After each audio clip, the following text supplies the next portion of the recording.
Imagine you're helping your parents buy rice, water, and school supplies.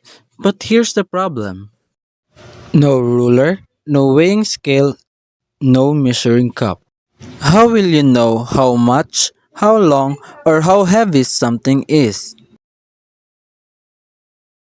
I'm Axel Besinga, and today we're going to discuss how measurement helps us to make sense of the world. But first, let me ask you a question. Which of these do you measure most often? Length, weight, or capacity? Scan this QR code on the screen and let's see your answers. So, what really is measurement?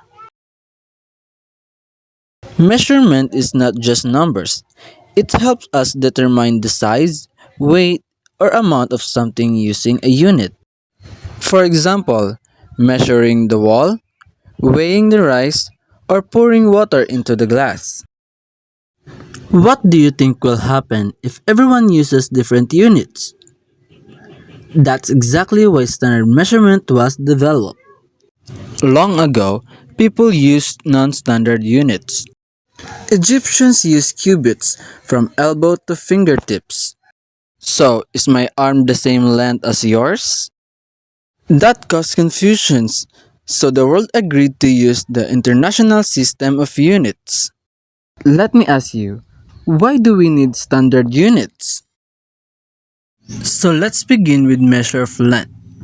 What is length? Length is the measurement of an object's extent or distance from end to end, representing its longest dimension. Let's have here an example. A length of a pencil. We measure the length of a pencil as centimeters or cm. Next, we have the length of a classroom. We measure the length of a classroom as meters. Each 1 meter is equivalent to a 1000 centimeter. And lastly, we have the length of a cities to cities. We measure its length as kilometers. Each 1 kilometers is also equivalent to a 1000 meters. Now we know that the measure of length has three major units, which are centimeters or cm, meters or m, and kilometers or km. Now let's proceed to the measures of weight. What is weight?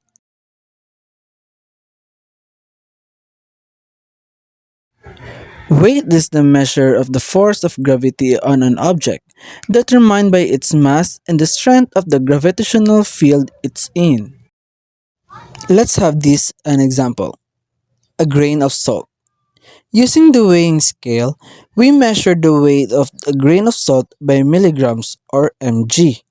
Next is a pile of papers. We measure the weight of a pile of papers as grams. Each 1 gram is equivalent to a 1000 milligrams. And lastly, the weight of an elephant. We measure the weight of an elephant as kilogram. Each 1 kilogram is equivalent to a 1000 grams. Now, we also know that the measures of weight has its three units. First is the milligram or mg, the grams or g, and lastly the kilograms or kg. So now let's proceed to our third international systems of unit, the measures of capacity. What is capacity? Capacity refers to the maximum amount of substance, for example, liquid or dry, a container can contain. Let's have an example. Using nearpods, we're going to visualize what is capacity really is. For example, we have a container full of water.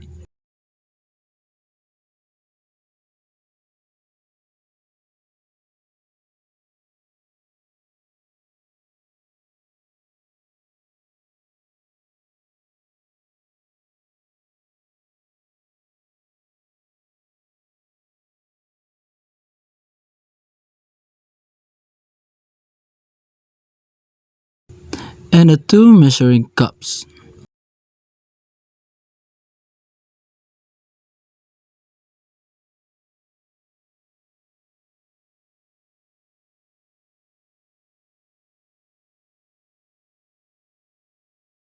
The first measuring cup size is about milliliters,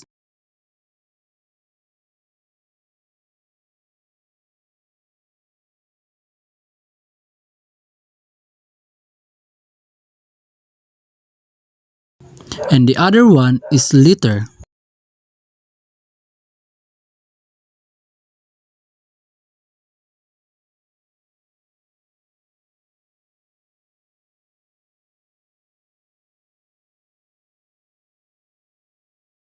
Which measuring cup do you think will hold more water?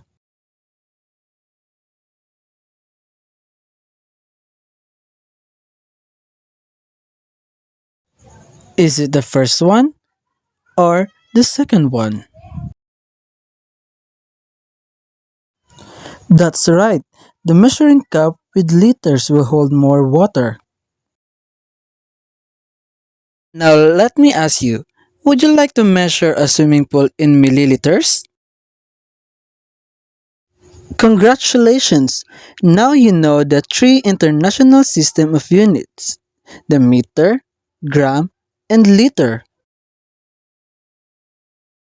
Now before we come to an end, let's have a short quiz first. I prepare here three questions, and I'm hoping that you could answer this easily. Are you guys ready? So now, let's begin.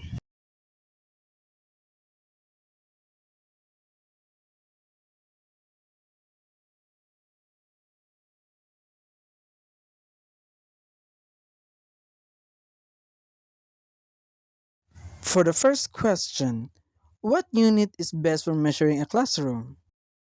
Is it A, measuring tape, B, weighing scale, and C, measuring cup? You have 10 seconds to answer.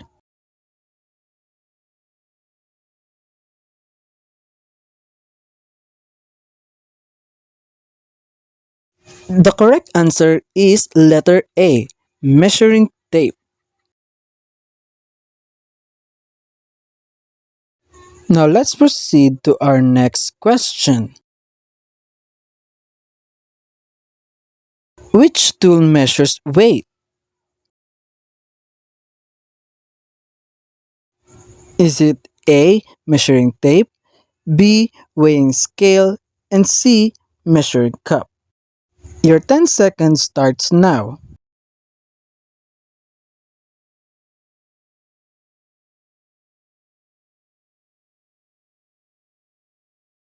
The correct answer is letter B, weighing scale.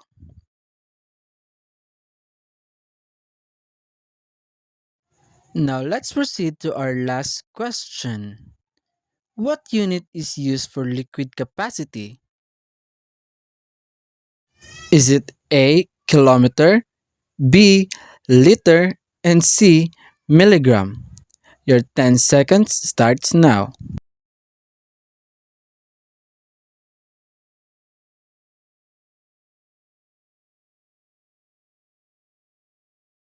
The correct answer is letter B, or the liter.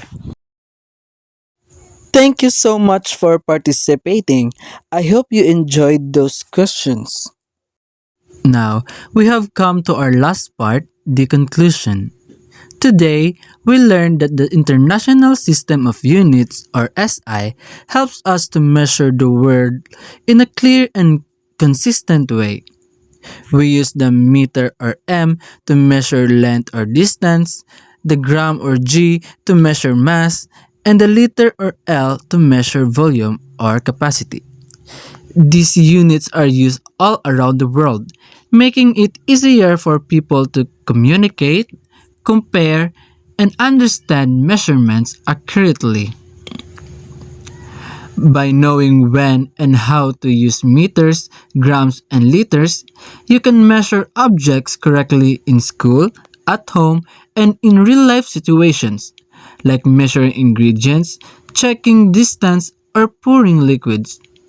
Remember, using the correct unit is just as important as getting the correct number. Let me remind you that measurement becomes meaningful when we measure the right thing in the right way using the right unit. For your exit ticket, post one thing you learned today and one place you use measurement in real life. Thank you so much everyone for listening to my video lesson. I hope you learned something today. It's me, Axel Besinga, your teacher for measurements.